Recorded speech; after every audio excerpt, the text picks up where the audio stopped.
जो प्रमुख उद्देश आहे तो म्हणजे राज्याचे आदरणीय मुख्यमंत्री एकनाथ शिंदे साहेबांनी शेतीविषयक आणि विशेषतः ह्या बांबूच्या लागवडीबाबत जे महाराष्ट्रामध्ये अनेक धोरणात्मक आणि ऐतिहासिक निर्णय घेतले, त्या संदर्भामध्ये वर्ल्ड ॲग्रिकल्चर फोरम जे आहे ते 18 तारखेला मुंबईमध्ये येऊन त्यांचा सन्मान करणार आहे. जवळजवळ 20 देशातले प्रतिनिधी या कार्यक्रमाला उपस्थित राहणार आहेत. आणि उपस्थित राहत असताना सुरुवातीला दिल्लीमध्ये देखील माननीय एकनाथ शिंदे साहेबांचा अशाच पद्धतीचा एक सत्कार झालेला आहे. ॲग्रिकल्चर टुडे संस्थेच्या वतीनं. आणि 18 तारखेचा जो सत्कार आहे तो महाराष्ट्राच्या दृष्टीनं, या देशाच्या दृष्टीनं अतिशय महत्वाचा आहे. ग्लोबल वॉर्मिंगमुळे भविष्यातले परिणाम काय होणार आहेत हे डोळ्यासमोर ठेवून या क्षेत्रामध्ये भरीव काम करण्याचं काम माननीय मुख्यमंत्री एकनाथ शिंदे साहेबांनी केलेलं आहे. आणि त्याच उद्देशानं 20 देशातली लोक ही भारतामध्ये येत आहेत, मुंबईमध्ये येत आहेत. आणि मुंबईमध्ये NCPA मध्ये हा सत्काराचं आयोजन करण्यात आलेलं आहे. त्याच्यामध्ये अजून एक मला गोष्ट सांगितली पाहिजे की नुसतं याच्यावर चर्चा करायची किंवा नुसतं बोलून थांबायचा अशातला भाग नाही. तर पाशाबाई जे माझ्या सोबत आहेत त्यांना देखील पर्यावरण आणि शाश्वत विकास हा जो काही टास्क फोर्स महाराष्ट्रात निर्माण केला त्याचे अध्यक्ष स्वतः एकनाथ शिंदे साहेब आणि कार्याध्यक्ष पाशाबाई आहेत.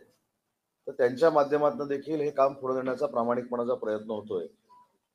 आणि तो कुठपर्यंत येऊन थांबलेला आहे हे देखील मला आपल्याला सांगितलं पाहिजे की आत्ताच आम्ही एक बैठक घेऊन आलो की देशातली पहिली बांबू पॉलिसी ही उद्योग विभागामार्फत काही दिवसामध्येच म्हणजे आचारसंहिता लागायच्या अगोदर लॉन्च होईल.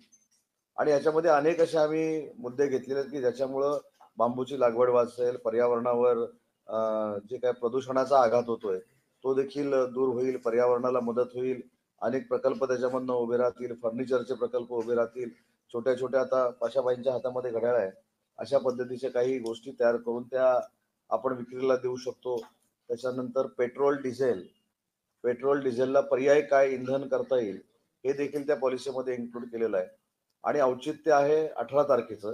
शक्यतो 18 तारखेपर्यंत ही पॉलिसी आम्ही आणण्याचा प्रयत्न करतोय. त्याचा अंतिम मसुदा होता तो माझ्या अध्यक्षतेखाली जी आता बैठक झाली, पाशाबाई देखील त्याला उपस्थित होते, त्यावेळी आम्ही फायनल केलाय.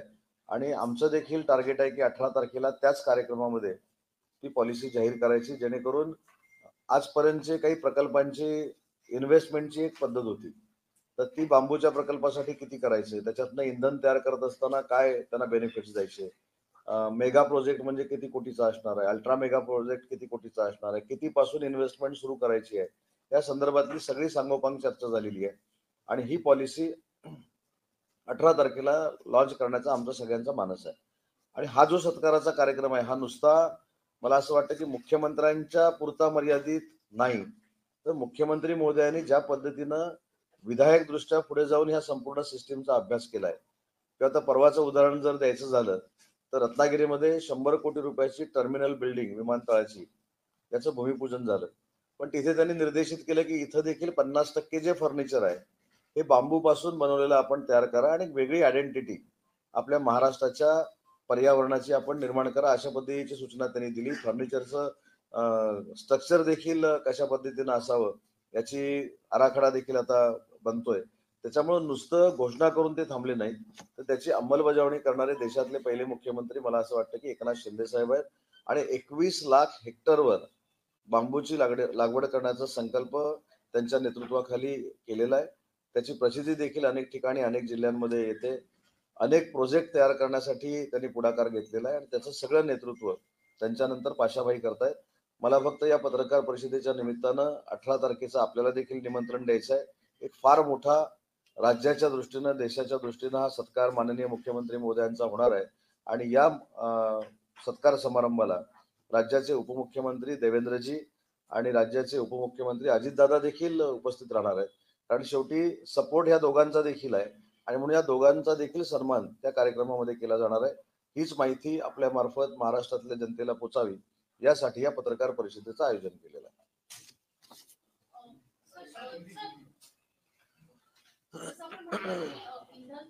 इंधनासंदर्भात देखील काही नवनवीन योजना लागू करता येतील का, या संदर्भात विचार सुरू आहे, तर त्याच्यावर काही वर्कआउट झालंय का?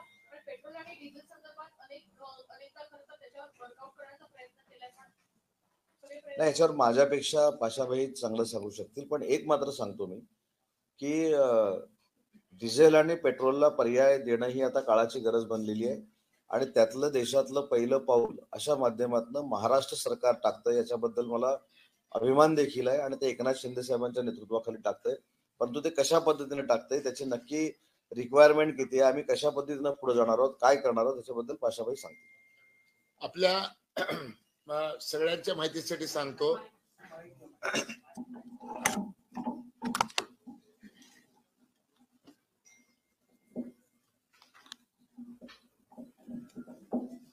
आपण सगळ्यांनी एक गोष्ट समजून घ्यायची आहे. पृथ्वीवर ज्याला 2 डोळे आहेत, ज्याला 2 हात आहेत, ज्याला 2 पाय आहेत, ज्याला 2 कान आहेत, अशी आकृती पृथ्वीवर राहणार का नाही असा ज्वलंत प्रश्न तयार झालेला आहे.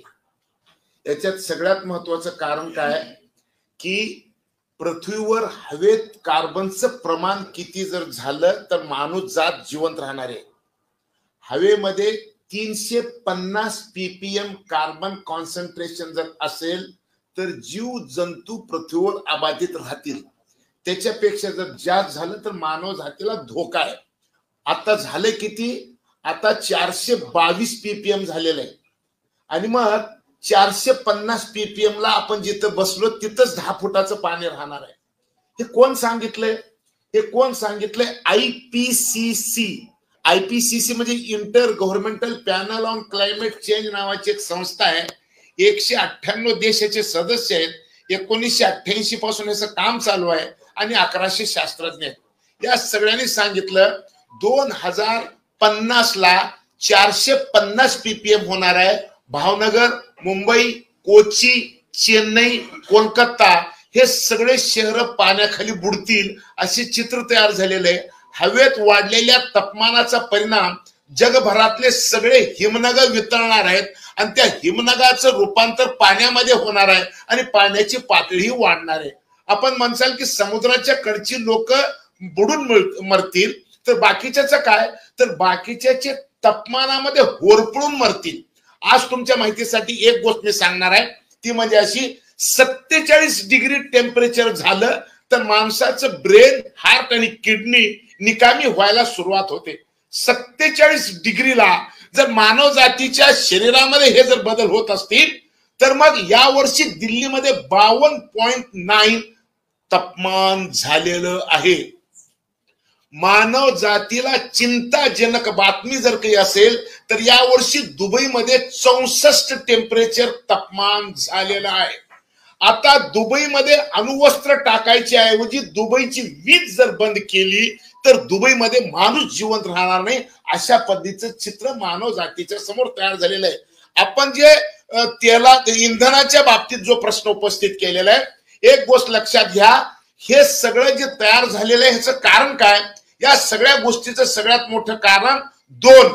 एक, वीज निर्माण करण्यासाठी जे दगडी कोळसा जाळला जातो त्याच्यामुळे कार्बन आणि तापमान वाढतं. जमिनीच्या पोटामध्ये लपलेलं म्हणजे जे कोळसा आहे त्या कोळशामध्ये CO2 लपलेलं आहे. जमिनीच्या पोटातला कोळसा काढून जर जाळला तर 1 किलो कोळसा जाळला तर 2 किलो 800 ग्राम कार्बन तयार होते. जमिनीच्या पोटामध्ये डिझेल पेट्रोल लपलेलं आहे. 1 किलो पेट्रोल काढून जर जाळलं तर 3 किलो कार्बन तयार होते. मग पहिलंच आता आपलं मरण समोर आलेलं आहे आणि या वस्तू जाळल्या तर उद्याचं मरण आजच येणार आहे. मग हे जर मानव जातीचं समोरचं मरण जर टाळायचं असेल तर मानव जात पण जिवंत पाहिजे आणि माणसाला इंधन पण पाहिजे. मग इंधनाची गरज कशी भागवायची, तर 1931 मध्ये ब्राझील नावाच्या देशामध्ये पहिल्यांदा इथेनॉल निर्मितीची सुरुवात झाली आणि ह्याला पॉवर अल्कोहोल नावाचा शब्द वापरला जायचं. आता ते 2001 मध्ये आपल्या देशामध्ये अटलजीचं सरकार आल्यानंतर सुरू झालं आणि आता ते 20% इथेनॉल वापरायचं सुरू झालं. पण आता इथेनॉल कशापासून तयार होतं? इथेनॉल ऊसापासून तयार होतं, ऊस गव्हापासून तयार होतं, तांदळापासून तयार होतं, तांदळाच्या आणि गवताच्या कसपटापासून सुद्धा तयार होतं. परंतु ऊस सगळ्यात जास्त जिथं फ्लड एरिया आहे तिथंच येतं. सगळ्या जगाला काही आपण ऊसापासून इथेनॉल देऊ शकणार नाही. आणि मग सगळ्या जगाला जर इथेनॉल जर द्यायचं असेल, असली कुठली वस्तू आहे? ती एकच वस्तू आहे, त्याचं नाव बांबू आहे. काश्मीर पासून कन्याकुमारी पर्यंत सगळ्या ठिकाणी बांबू येतंय. ऊस व म्हणजे ऊस उत्तर प्रदेश आणि महाराष्ट्र जर सोडलं तर ऊसाची शेती बाकीच्या ठिकाणी होऊ शकत नाही. पण बांबूची शेती काश्मीर पासून ते कन्याकुमारी पर्यंत प्रत्येक राज्यामध्ये होती. बांबूचं आणि ऊसाची जर तुलना करायची असेल तर 1 हेक्टर ऊस लावलं तर 2 कोटी लिटर पाणी लागतंय आणि 1 हेक्टर बांबू लावलं तर 20 लाख लिटर पाणी लागतंय. 1 टन ऊस गाळलं तर 80 लिटर इथेनॉल निघतं आणि 1 टन बांबू गाळलं तर 200 लिटर इथेनॉल निघतं. बांबूत आणि ऊसात फरक काय? ऊसापेक्षा 10 पट पाणी कमी लागतं आणि 5 पट उत्पादन जास्त येतं. हे चमत्कार आहे. आणि म्हणून आता आपणाला बांबू पासून इथेनॉल सुरू करायचंय. बांबू पासून इथेनॉल जगात कुठं सुरू आहे का? हा, बांबू पासून इथेनॉलची रिफायनरी 15 दिवसामध्ये सुरू होते. कुठं? आसाम मध्ये. आसामची राजधानी गुवाहाटी. आसामच्या गुवाहाटी पासून 250 किलोमीटरवर नुमालीगड रिफायनरी नावाचं गाव आहे. तिथं नेदरलँड, फिनलँड आणि भारत सरकारच्या वतीनं 5 लाख टनापासून 2 कोटी लिटर इथेनॉल निर्मितीचं जगातलं पहिलं प्रयोग पूर्ण सुरू होऊ लागलेलं आहे. आणि ते सुरू झाल्यानंतर मेड इन इंडिया म्हणजे फक्त म्हणजे आता नेदरलँड आणि फिनलँड त्याच्यामध्ये इन्व्हॉल्व आहे. परंतु भविष्यामध्ये म्हणजे 1 वर्षाच्या आत मेड इन इंडियाची टेक्नॉलॉजी महाराष्ट्राचे मुख्यमंत्री एकनाथ शिंदे आणि उद्योग मंत्री उदय सावंत यांच्या नेतृत्वात हे महाराष्ट्रामध्ये होणार आहे. ही काळ्या दगडावरची पांढरी रेख. मी त्याचे पेपर सुद्धा तुम्हाला द्यायला तयार आहे. आता विषय असा आहे, आपल्याला जगायचंय काय? आपल्याला जर जगायचं असेल फॉसल फ्युएल म्हणजे डिझेल पेट्रोल जाळायचं काम करावं लागणार आहे. ते बांबू पासून होणार आहे. आणि दुसरी गोष्ट, दगडी कोळसा जाळायचं बंद करायचंय. दगडी कोळसा जाळायचं जर बंद करायचं असेल तर बायोमास यूज करायचंय. बायोमास म्हणजे काय? बांबू आहे. बांबू म्हणजे काय? 1 किलो दगडी कोळसा जर जाळला तर त्याचा उष्मांक किती आहे? 4000. 1 किलो दगडी कोळसा जर जळाला त्याचं उष्मांक म्हणजे कॅलरिफिक व्हॅल्यू 4000 आहे. बांबूचं बी उष्मांक 4000 आहे. 1 किलो दगडी कोळसा जाळला काय आणि 1 किलो बांबू जाळला काय? मी तुम्हाला फक्त एका लाईनीमध्ये सांगतो. जमिनीच्या पोटामध्ये जी ऊर्जा लपलेली आहे ती काढून जाळून उद्याचं मरण जवळ करण्यापेक्षा हवेतलं कार्बन ओढणे आणि हवेत सोडणे. बांबू कार्बन हवेतलं खातो आणि हवेत सोडतो. हे सायकल तयार करायचे. आणि म्हणून आपणाला आता हे मानव जात वाचवायची असेल, डिझेल पेट्रोल जाळायचं कमी करायचं, कोळसा कमी करायचं. ह्याला पर्याय बांबू आहे. आणि तसं औद्योगिक धोरण आता उदय सामंत साहेबांनी महाराष्ट्र शासनाच्या वतीने केलेलं आहे. मी तुम्हाला शेवटची गोष्ट सांगतो, एक शेवटची गोष्ट. 18 सप्टेंबरला महाराष्ट्राच्या मुख्यमंत्र्याचं स्वागत मुंबईमध्ये होत आहे. हे स्वागत समारंभ वॉशिंग्टन DC मध्ये ठरलेलं होतं गेल्या महिन्याच्या 27 तारखेला. परंतु निवडणुका समोर असल्यामुळं महाराष्ट्राच्या मुख्यमंत्र्यांनी असमर्थता व्यक्त केली की मी नम्रपणे वर्ल्ड ऍग्रिकल्चर फोरमला त्यांनी विनंती केली. डॉक्टर रेबनगे नावाचे नेदरलँडचे माजी कृषी मंत्री आणि आता ते वर्ल्ड ऍग्रिकल्चर फोरमचे अध्यक्ष आहेत, त्यांना त्यांनी विनंती केली की माझ्या व्यस्त कार्यक्रमामुळे मी आता वॉशिंग्टनला येऊ शकत नाही. तर त्या रेबनगे साहेबाचं मन मोठं. ते म्हणले, साहेब आपण जग वाचवायचं काम हातात घेतलेलं आहे म्हणून तुम्ही वॉशिंग्टनला येण्याच्या ऐवजी आम्ही मुंबईमध्ये येतो. 20 देशाचे प्रतिनिधी 18 सप्टेंबरला मुंबईमध्ये येऊन सत्कार करणार आहेत. आणि त्या दिवशी वर्ल्ड बांबू डे आहे, जागतिक बांबू दिवस आहे. आणि त्या दिवशी हा कार्यक्रम मुंबईमध्ये कशामुळे झालेला आहे? एक गोष्ट लक्षात घ्या. युनायटेड नेशन ऑर्गनायझेशनचे जनरल सेक्रेटरी अंटोनियो गुटेरस यांनी काय सांगितलं? तापमान वाढीचं युग संपलेलं आहे, होरपळीच्या युगाला सुरुवात झालेली आहे. क्विक ऍक्शनची गरज आहे. नसता 2 डोळे, 2 कान, 2 हात आणि पाय असली आकृती दिसणार नाही. तसली क्विक ऍक्शन करा. क्विक ऍक्शनची अपेक्षा युनायटेड नेशनच्या जनरल सेक्रेटरीने केली, ती अपेक्षा जगामध्ये जर कोण पूर्ण त्वास नेण्याचा प्रयत्न केला असेल तर त्या माणसाचं नाव आहे एकनाथ शिंदे. आणि म्हणून जगाला या माणसामध्ये कौतुक तयार झालेलं आहे, या माणसाचा सन्मान करायची भावना जगातल्या लोकांमध्ये तयार झालेली आहे. आणि म्हणून 18 सप्टेंबरचा हे कार्यक्रम आहे. या कार्यक्रमामध्ये 2-3 महत्वाच्या गोष्टी सांगतो. सगळ्यात महत्वाची गोष्ट काय, ग्रीन महाराष्ट्र. पहिली कन्सेप्ट काय, ग्रीन महाराष्ट्र, हरित महाराष्ट्राची संकल्पना माननीय मुख्यमंत्री एकनाथ शिंदेनी जाहीर केलेली आहे. याच्यासाठी chief minister environment sustainable development task force तयार केलेले आहे. जगामध्ये पहिलं राज्य आहे की मुख्यमंत्र्यांच्या अध्यक्षतेखाली chief minister environment sustainable development task force तयार झालेले आहे आणि त्याच्या माध्यमातून हे काम सुरू झालेले आहे. आणि ह्या सगळ्या गोष्टी गृहीत धरून वर्ल्ड ऍग्रिकल्चर फोरमने महाराष्ट्राच्या मुख्यमंत्र्याचा सत्कार करायचं ठरवलंय. ते 17 सप्टेंबर आहे आणि त्या दिवशी आदरणीय उद्योग मंत्री आपले इंडस्ट्रियल पॉलिसी सुद्धा जाहीर करणार आहेत. मी तुम्हाला एक ओळीत सांगतो, तुमची मुलं बाळ आणि तुम्ही जे पाणी पिताय ते पाणी 30 ते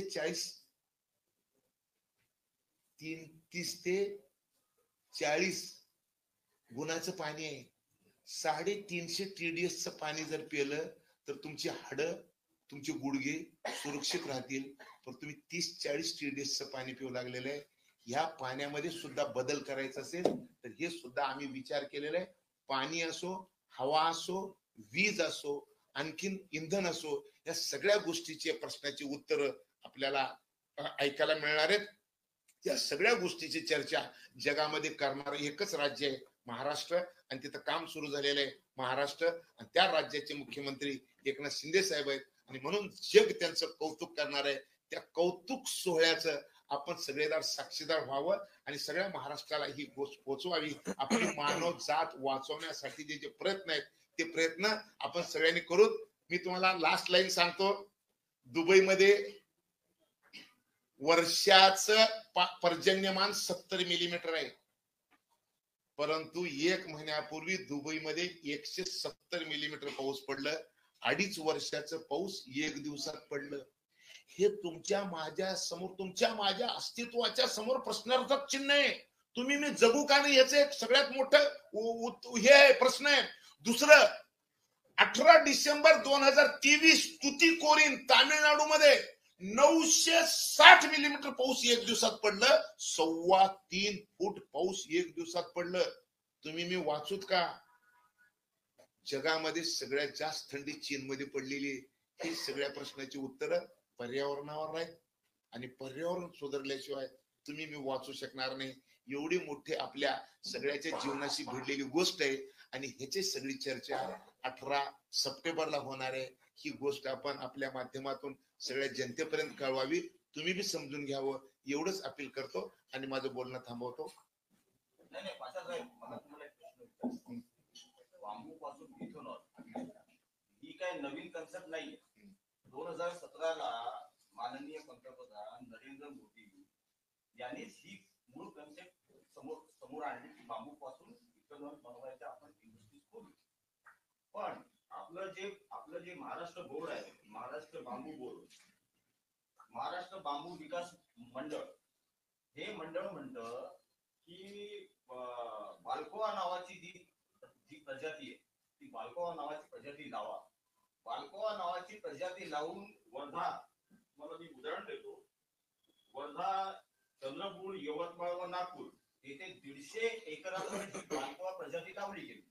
त्यातली 40% प्रजाती प्री मॅच्युअर फुलांमुळे मृत पावली.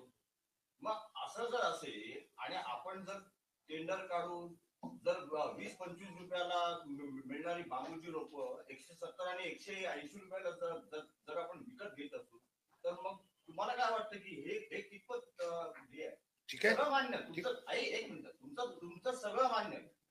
तुम्ही जागतिक उदाहरणं दिली, नेदरलँड, फिनलँड वगैरे.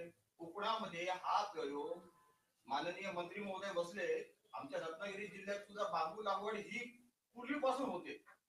आता जर नाही हे कन्सेप्ट, पण बांबू पासून रिफायनरी 2022 ला सुद्धा एक अग्रीमेंट झालं होतं. त्यावेळेस सुद्धा तुम्ही अशी गोष्टी घोषणा केली होती.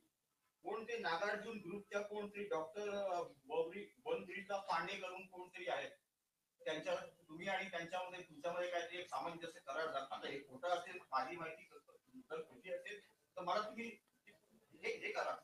हा, जगामध्ये 1642 जाती बांबूच्या आहेत. 1642 बांबूच्या जाती कशासाठी आहेत?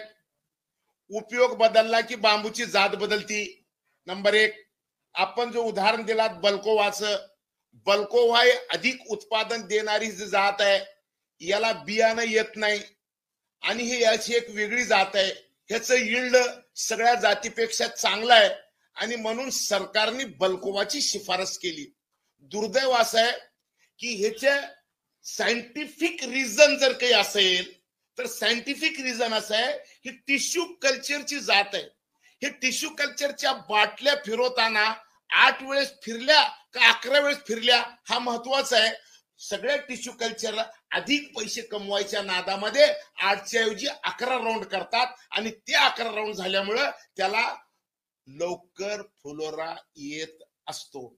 मी forest research institute Dehradun number 1, मी rainfed forest research institute Jorhat Assam, Kerala forest research institute, अशा सगळ्या फॉरेस्ट रिसर्च इन्स्टिट्यूट मध्ये जिथं बांबूचं रिसर्च होतंय त्या ठिकाणी प्रत्यक्षपणे जाऊन बघितले.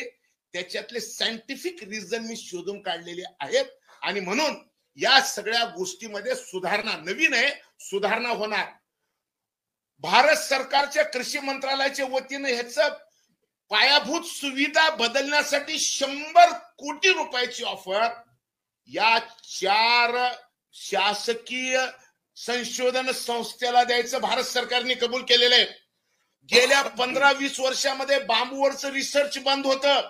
आता बांबूचं रिसर्च पाशा पटेल देशभर जे काम करतो त्यासाठी रिसर्च सुरू झालेला आहे आणि भारत सरकारने 100 कोटी रुपयाची अपेक्षा म्हणजे त्यांना निधी प्रदान करण्याची हे केली आणि ते आता आपल्यामध्ये सुधारणा करणार आहेत. नंबर 1, एक गोष्ट लक्षात घ्या, ते एक म्हणजे एक डाग आहे, 1000 गोष्टीपैकी एक बारीक डाग ते पडलेलं आहे, ते सुद्धा पडू नये अशी आमची अपेक्षा आहे आणि महाराष्ट्र सरकार डोळ्यात तेल घालून त्याचा विचार करू लागलाय. आपण म्हणलात की डॉक्टर बंब्रीता पांडेच्या संदर्भात माझीच बातमी होती. माझी बातमी एवढ्यासाठी होती की नागार्जुना फर्टिलायझर नावाची विजयवाड्याची कंपनी आहे, ती फर्टिलायझर बनवती. त्या फर्टिलायझर कंपनीमध्ये 31 इंटरनॅशनल पेटंट असलेला एक सायंटिस्ट आहे.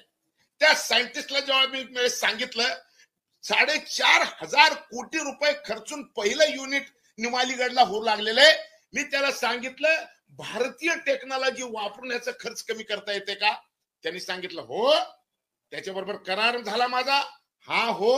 आणि आता त्याचे रिझल्ट तुम्हाला 6 महिन्याच्या आत सुद्धा दाखवू शकतो का? तर रिझल्ट कसं असतं, बाळ जन्माला 9 महिने लागतात आणि बाळाला मिशा फुटायला 21 वर्ष लागतात. संशोधन हे अशा पद्धतीने होत असते. हवा भरणे आणि वाढ ह्याच्यामध्ये फरक असतो आणि असा आता नॅचरल वाढ जी असते. मी तुम्हाला आणखीन एक सगळ्यात महत्वाची गोष्ट सांगतो. या देशातल्या IIT जे शास्त्रज्ञ आहेत, या सगळ्या शास्त्रज्ञांसोबत माझी एक आता कमिटी तयार झालेली आहे आणि त्या संदर्भामध्ये त्याचं संशोधन चालू आहे आणि त्याचं रिझल्ट तुम्हाला सगळ्या IITचं रिझल्ट थोड्याच दिवसामध्ये दाखवा. काही गोष्टी कशा असतात, इन पाईप असतात, सांगायचं नसतं. म्हणून मी तुम्हाला एवढं सांगतो, त्या दृष्टीनं फार पुढे आपलं रिसर्च गेलेलं आहे आणि त्याचं रिझल्ट तुम्हाला थोड्या दिवसामध्ये दाखवायचं काम करू. अजून एक महत्वाचा एक मिनिट अजून एक महत्वाच्या विषयाकडे आपलं लक्ष वेधतो. जो एसटीचा संप कालपासून पूर्ण महाराष्ट्रामध्ये काही ठिकाणी सुरू झालेला आहे, या संदर्भामध्ये आज राज्याचे मुख्यमंत्री आदरणीय एकनाथ शिंदे साहेबांनी सायंकाळी 7 वाजता सगळ्याच संघटनांच्या प्रतिनिधींना त्या ठिकाणी बैठकीला बोलवलेलं आहे. माननीय एकनाथ शिंदे साहेबांकडेच परिवहन विभाग असल्यामुळं अनेक निर्णय जे परिवहन विभागाचे झाले किंवा एसटीचे झाले, हे एसटीला नफ्यात आणण्यासाठी झालेले आहेत. त्याच्यातला एक महत्वाचा जो निर्णय झाला तो महिला भगिनींसाठी 50% तिकीट आणि 75 वर्ष पूर्ण असलेल्या वयोवृद्धांसाठी मोफत प्रवास.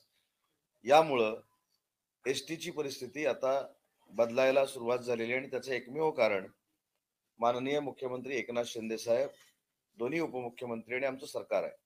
त्याच्यामुळे मला एसटीच्या सगळ्या कर्मचाऱ्यांना एक आवाहन करायचं आहे की सरकार हे तुमच्या सोबत आहे, सरकार हे सकारात्मक आहे.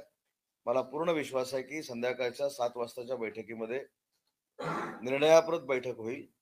परंतु असं असताना काही पत्रकार परिषदा किंवा काही बाईट्स मी असे बघितले युनियनच्या किंवा कुठच्या तरी संघटनेच्या काही पदाधिकाऱ्यांनी केलेले की मुख्यमंत्री महोदयांकडे फाईल बराच वेळ राहिली, असा गैरसमज पसरवून या जे आंदोलन चालू आहे, जे कर्मचाऱ्यांचं आंदोलन चालू आहे, त्याला कुठेही पक्षीय स्पर्श देण्याचा प्रयत्न कोणी करू नये ही माझी नम्रतेची हात जोडून विनंती आहे. आणि म्हणून कर्मचारी जो एसटीचा आहे हा आमच्या कुटुंबातला आहे, सरकार त्याला कुटुंब म्हणून ट्रीट करतं. त्याच्यामुळे संध्याकाळी 7 वाजताच्या बैठकीमध्ये कर्मचाऱ्यांसाठी जे काय करायचं सकारात्मक तो निर्णय माननीय एकनाथ शिंदे साहेबांच्या चर्चेमधनं नक्की होईल. परंतु माननीय मुख्यमंत्र्यांबद्दल गैरसमज पसरवण्याचं काम कोणी करू नये ही देखील मला नम्रतेनं विनंती करायची आहे. कारण जे आंदोलन आहे हे कर्मचाऱ्यांच्या न्याय हक्कासाठी आहे की याच्यातनं काहीतरी वेगळी दिशा देण्यासाठी आहे, याचा विचार देखील काही लोकांनी करणं गरजेचं आहे. काँग्रेस दलित संघटनेच्याच नेत्यांनी आरोप केले, तुम्हाला वाटतं हे कामगारांचं आंदोलन आता राजकीय वळण लागलं नाही? नाही, कुठच्या पक्षाच्या व्यक्तीनं केलं हे तुम्हीच सांगितलं ते बरं झालं. मी म्हणून जरा शांततेनं बोलत होतो.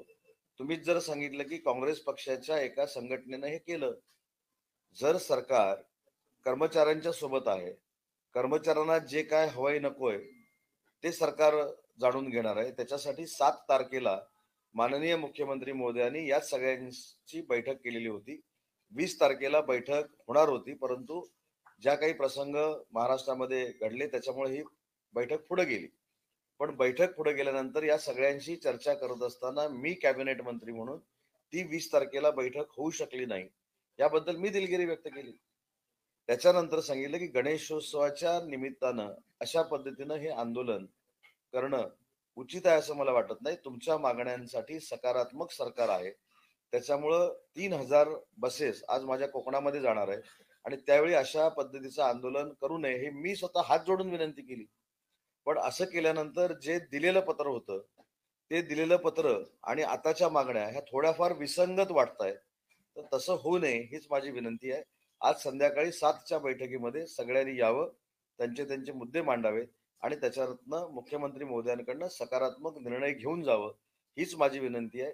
नाहक राजकारण करून तुम्ही आता म्हटलं काँग्रेसच्या कुठल्या तरी व्यक्तीने केलं, तर आता ती कृती समिती आहे. मला काल असं सांगण्यात आलं की आमच्या समितीमध्ये कोणी कुठच्या पक्षाचं नाही, कोणी काही नाही. संदीप शिंदे म्हणून जे आहेत आणि ताटे म्हणून आहेत त्यांच्या बरोबर ही सगळी मंडळी आलेली होती आणि त्यांनी मला सांगितलं याच्यामध्ये पक्षाचा काही संबंध नाही.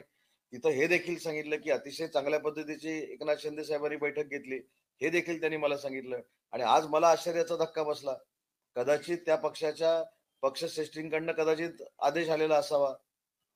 मला असं वाटतं की कृती समितीनं जे ध्येय धोरण त्यांच्या समोर ठेवलेलं आहे की कुठच्याही पक्षाचा स्पर्श न करता ते एकनाथ शिंदे साहेबांबरोबर कर्मचाऱ्यांच्या हितासाठी बोलणार आहेत.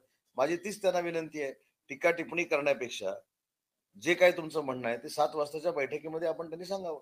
त्यांची मागणी होती मागच्या वेळेला जेव्हा ते लागलं, त्यावेळेला त्या मागणीला पक्षाच्या लोकांनी जेव्हा ते विरोधी पक्षात होते पाठिंबा दिला होता. आता त्या संदर्भात सरकार सकारात्मक आहे.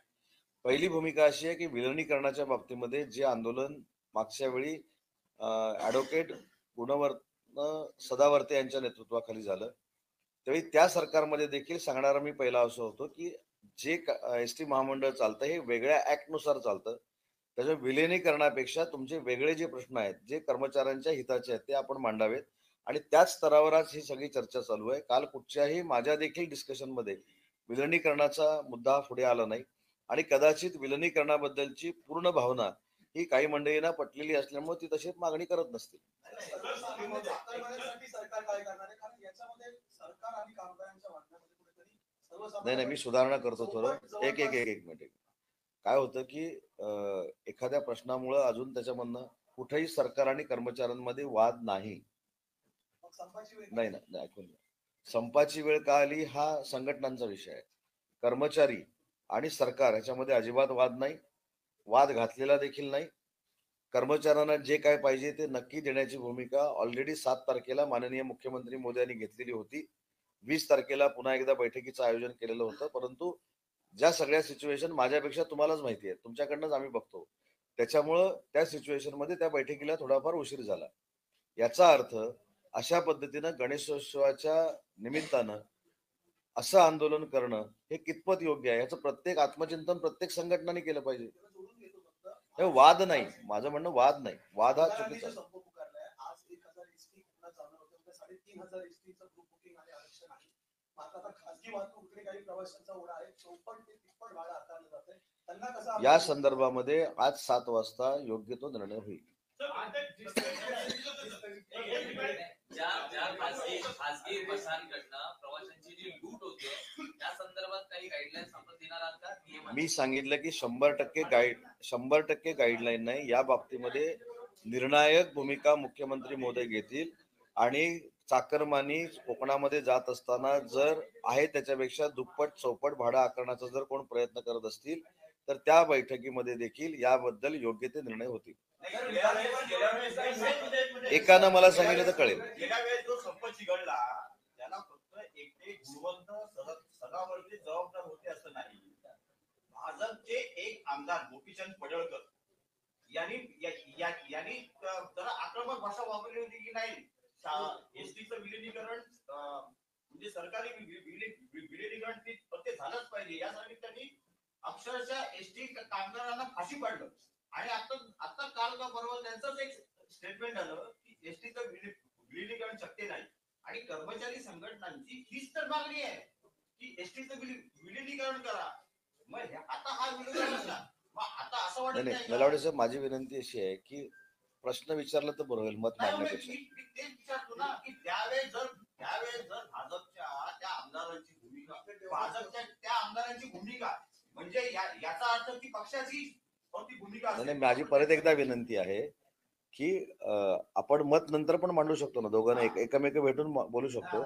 मला जर त्याच्यामधला प्रश्न विचारला तर बरं होईल.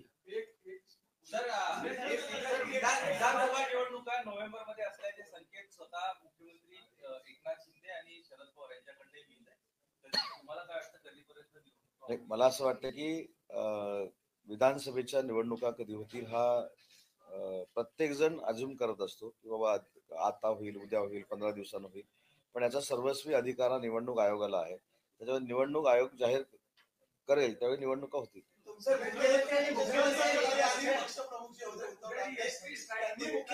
नाही, हिंदी सांगतो ना, मराठी पूर्ण करतो ना. पवारांनी स्टेटमेंट केलेलं आहे की महाविकास आघाडीचा मुख्यमंत्री हा संख्या बळावर ठरणार आहे. त्यामुळे तुम्हाला वाटत नाही की उद्धव ठाकरेंची आता वाट चुकली होती का की पडले? मी कसं सांगणार? आता त्यांची वाट चुकली की नाही ही त्यांच्या कार्यकर्त्यांनी, त्यांच्या नेत्यांनी ठरवलं पाहिजे. म्हणजे मला असं वाटतं की किती वाईट पद्धतीनं उद्धवजींची अवहेलना करतायत सगळे लोक.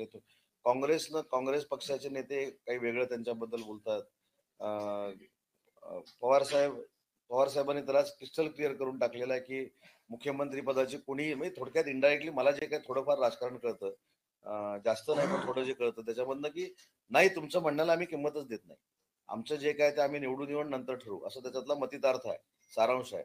त्याच्यामध्ये आता त्यांनी आणि त्यांच्या कार्यकर्त्यांनी ठरवले पाहिजे की आपल्या पक्षप्रमुखांची, आपल्या नेत्याची कशा पद्धतीने हे दोन पक्ष अवहेलना करतायत ते त्यांनी ठरवलं पाहिजे ना. मुख्यमंत्र्यांनी गणेश भक्तांना कोकणात जाण्यासाठी टोलमाफीचा निर्णय घेत असतात, पण अद्यापपर्यंत प्रायव्हेट खासगी जे वाहन आहेत त्यांना टोलमाफी मिळत नाहीये. फक्त आश्वासनच होतं का? नाही, आपल्याला माहिती सांगतो काल रात्रीची, कदाचित आपल्याला आजची माहिती नसेल. अनेक ठिकाणची टोल माफी करण्याचा निर्णय घेतलेला आहे. त्याच्यानंतर मुंबई गोवा महामार्गाची परिस्थिती सुधारावी यासाठी स्वतः मुख्यमंत्री त्या कशेडी पासून खेडपर्यंत जाऊन आलेले आहेत. मुंबई पुणे बेंगलोर रस्त्यावरची टोल माफी देखील केलेली आहे. त्याच्यामुळे असं कुठे जर घडलं असेल तर त्याची नक्की ताबडतोब आम्ही दक्षता घेऊ आणि तसं होणार नाही अशा पद्धतीच्या सूचना त्यांना देऊ. सर नितीन गडकरी यांनी म्हटलेलं आहे की जर तो रत्नागिरीचा मालवणचा जो पुतळा आहे तो जो स्टीलचा असता तो पडला नाही, आता शेवटी गडकरी साहेबांनी जे काय अभ्यासानं सांगितलेलं आहे तर तो नौदलाचा विषय आहे. त्याच्यामुळे गडकरी साहेबांनी जे काय सांगितले त्याच्यावर मी काहीतरी माझी रिॲक्शन देणं ही योग्य नाही. पुतळ्याच्या बाबतीतली सरकारची देखील भूमिका अशी आहे की जी घटना घडली ही दुर्दैवी घटना होती, त्याचं राजकारण करू नये. त्याच्यामध्ये सन्माननीय पंतप्रधान मोदी साहेबांनी देखील माफी सांगितली. त्याच्यानंतर मुख्यमंत्री महोदय देखील दिलगिरी व्यक्त केलेली आहे, उपमुख्यमंत्र्यांनी देखील केलेली आहे. त्याच्यामुळे तिथं आता मोठी शिवसृष्टी उभारण्याचा जो संकल्प आहे तो ह्या सगळ्या गोष्टी विचारात घेऊन नक्की करू. परंतु गडकरी साहेबांनी जे काही या ठिकाणी मांडलेला आहे मुद्दा, त्याच्यावर मी स्टेटमेंट करणं किंवा त्याच्यावर बोलणं हे योग्य नाही. मुख्यमंत्री माझी लाडकी बहीण योजना जी आहे ती अजित पवार पुढे नेत आहे, मात्र यामध्ये महायुतीच्या नेत्यांना वगळण्यात आलंय.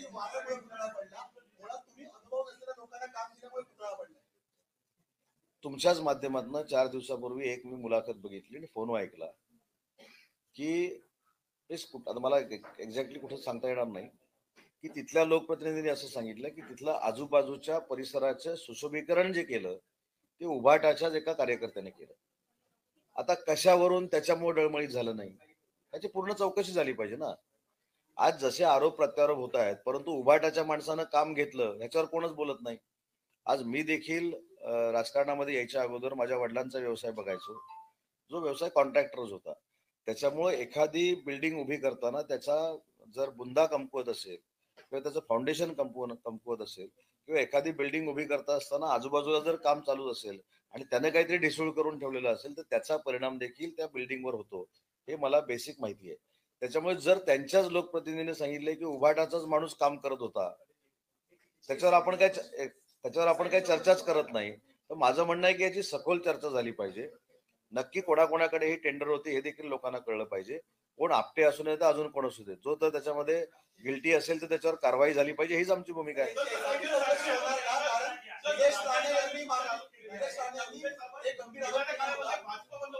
कोणी काल याच्यावर मी माझ्या परीनं माझ्या कोतीप्रमाणे उत्तर देण्याचा प्रयत्न केला. माझ्यासारख्या व्यक्तीनं राजन साळवींच्या टीकेवर बोलणं म्हणजे राजन साळवींना देशाचे नेते केल्यासारखं आहे. राजन साळवींनी 2004 पासून आतापर्यंतच्या लोकसभेमध्ये काय झालंय याचं स्वतःहून जर आत्मचिंतन केलं आणि उद्धवजींना त्याचा अहवाल दिला तर खरं कोण निष्ठावान आहे. आणि 2004 ला उदय सामंत राष्ट्रवादी काँग्रेस पक्षामधनं लढला तरी तुमची निष्ठा कुठे गेली होती याचा अहवाल उद्धवजींना दिला तरी पास आहे. त्यामुळे त्यांच्यावर बोलून मला त्यांना काही मोठं करायचं नाही आणि त्यांना जे काय माझ्याबद्दल बोलायचे ते बोलून घेऊ दे. त्यांचे मनसुबे रत्नागिरीकर कधीही साध्य व्हायला देणार नाही. त्यांनी त्यांचा मतदारसंघ सांभाळावा.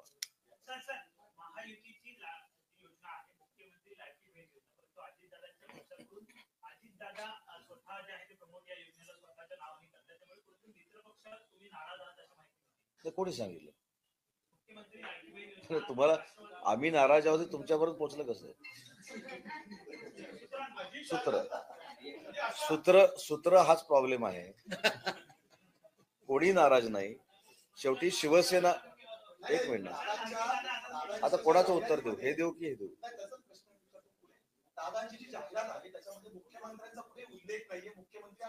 मला असं वाटतं की याचं उत्तर काय होतंय सध्या, ह्याचं उत्तर 15 दिवसापूर्वी ज्यावेळी जनसन्मान यात्रा सुरू झाली त्यावेळी देऊन मोकळं झालेलं आहे. आता परत कशाला 15 दिवसानंतर?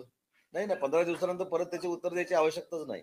प्रॉब्लेम आमचा हाच आहे की काही गोष्टी आम्ही सांगून ज्या विसरलेल्या आहोत त्या परत तुम्ही ताजे करण्याचा प्रयत्न करता. त्याच्यामुळे त्याच्यावर परत काही स्टेटमेंट द्यायची आवश्यकता नाही. तो त्यांचा वैयक्तिक पक्षाचा भाग आहे. परंतु आजही मुख्यमंत्री माझी लाडकी बहीण योजनेच्या शासनाच्या कार्यक्रमाला उपस्थित राहत असताना माननीय अजितदादा त्या योजनेचा उल्लेख मुख्यमंत्री माझी लाडकी बहीण योजनाच करतात. विषय संपला.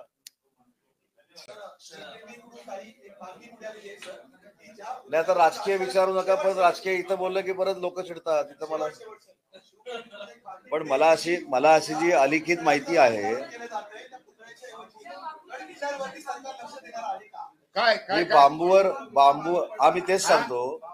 हा बांबूवर विषय चालू आहे. बांबू कुठच्या जातीचे आहेत, बांबू कसे, आता काय ते चालू आहे आणि तुम्ही डायरेक्ट राजकारणावर आले. नाही मला तुम्हाला इकडे का, मला तुम्हाला सगळ्यांना इकडे का, एकच मिनिट माझं एक अपील आहे का, मी तुम्हा सगळ्यांना, मी एका जातीचे, तुम्हालाही एक नाक आहे, मलाही एक नाक आहे, तुम्हालाही दोन डोळे आहेत, मलाही दोन डोळे, तर ऐका ना. नाही ऐकून घ्या. माणसाचं पृथ्वीवरचं जीवनमान फार कमी दिवसाचं, या संदर्भामध्ये आपण सगळ्यांनी गंभीरपणे बोलावं अशी मी तुम्हाला सगळ्यांना विनंती करतो.